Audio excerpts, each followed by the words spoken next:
मोटी बहू। किशोर जी शहर में रहते थे। उनको एक बेटी और एक बेटा था। बेटी का नाम अनिल और बेटी का नाम लीला था। उम्र होने पर पहली बेटी की और बाद में बेटे की शादी करवाई। बहू का नाम सीमा था। शादी के 2-3 सालों में ही सीमा का वजन काफी बढ़ गया था और वह पहले से दुगनी मोटी दिखने लगी थी। इस मोटापे की वजह से सीमा को कई लोगों के ताने सुनने पड़ते थे। पड़ोसी भी उसे मोटी भैंस कहने में हिचकिचाते नहीं थे। कितनी मोटी हो गई है, कैसे दिन पर दिन फैलती जा रही है, देखो जरा भी शर्म नहीं आती। पति बेचारा सूखा जा रहा है, यह देखो खा खा कर कैसी मोटी हो रही है। कुछ इस तरह की बातें अक्सर सीमा के कानों पर पड़ जाती थी।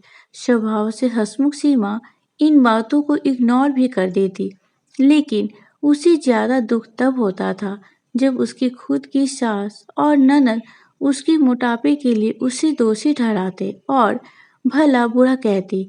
अनिल शरीर से काफी दुबला पतला था। शादी के बाद भी उसके शरीर में रत्ती भर का भी फर्क नहीं आया था। हालांकि सीमा मोटी होती जा रही थी, उसमें उसका कोई भी दोष नहीं था। बल्कि सीमा तो अनिल से भी कम खाना खाती और दिन भर घर के सारे काम करती रहती थी। अपने मोटापे की वजह से चाहे किसी काम में कितनी भी दिक्कत हो, सीमा उस काम को कभी अधूरा नहीं छोड़ती थी। उसने घरेलू नुस्खे और कई तरह के उपाय करके अपना मोटापा कम करने की कोशिश की थी, लेकिन शायद उसके शरीर के हार्मोन्स ही थे जो उसे मोटा बनाए रखे थे। अनिल को उसके मोटापे से कोई दिक्कत नहीं, वो तो बेचारा अपने बिजनेस को संभालने में व्यस्त रहता था। उसकी माँ और बहन हमेशा इस वजह से सीमा को कुछ न कुछ सुनाते रहते थे और सीमा काफी रोया करती थी। सीमा जब भी मौका मिलता अपने पति से इस बारे में बात करती थी और कहती थी कि अपनी माँ और बहन को समझाओ, मैं मोटी हूँ, उसमें मेरा क्या दोष है। पूरी दुनिया मुझे कुछ भी कहे, मुझे फर्क नहीं पड़ता, लेकिन जब मेरे अपने की मुझे भोला बूढ़ा कहते हैं तो मुझे काफी दुख होता है। ऐसे ही दिन भी चले गए। एक दिन सीमा की सास ताजी हवा लेने के लिए जब टेरेस पे गई हुई थी, तब वापस लौटते समय उनका पैर फिसला और सीढ़ियों से वह गिर गई। भाग्य से वह बच गई, लेकिन उनके पैर में बड़ा फ्रैक्चर आया। उनको अब एक जगह से दूसरी जगह जाने में भी काफी दिक्कत होने लगी। बिना किसी के सहारे कि वह ऐसा कर ही नहीं पा रही थी।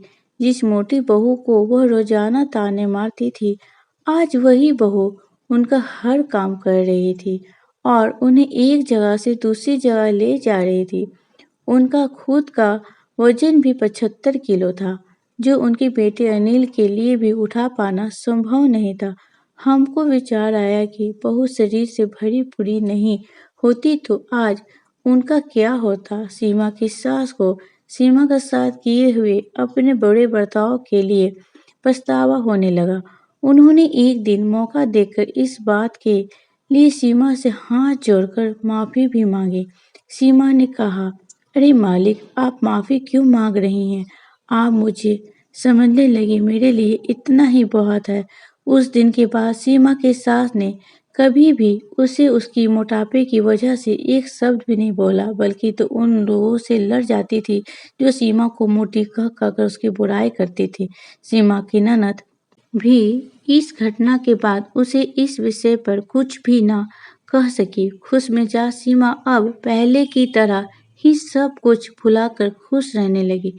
दोस्तों, हमारे समाज में हमारे आसपास आपको ऐसे कई लोग मिल जाएंगे जो दूसरों को उनके शरीर की बनावट के हिसाब से गलत नाम देते हैं या उन्हें नीचा समझते हैं।